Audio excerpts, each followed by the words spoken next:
शरीरावरती जे काही चिन्ह आहे त्याला आपण विश्वरूप दर्शन असं म्हणतो. गुरुजी ते आपल्याला सर्व चिन्ह सांगत आहेत. आपण सर्वांनी इकडे लक्ष द्या. भक्त पुंडलिकाने दिलेली वीट आहे. ही वीट आहे, त्या विटेवरती देव उभा आहे.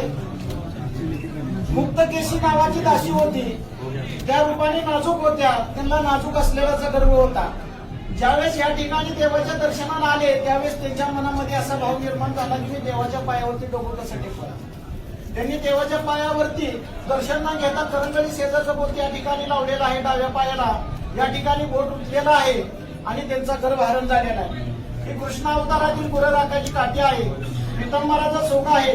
डाव्या हातामध्ये शंख आहे, उजव्या हातामध्ये कमल पुष्प आहे. कमरेला वासनी वेलाचा कळतोडा. अर्धांगी रुक्मिणी मातेला बसण्यासाठी दिलेली जागा आहे. ब्रह्मदेवाचे जन्मस्थान नाभी कमल. भृगुर्षीने लात मारली मुकुलांचल. गळ्यामध्ये कस्तूरमणी आहे. मकराकार कुंडले आहेत. शिवाकार मस्तक आहे. कुंडली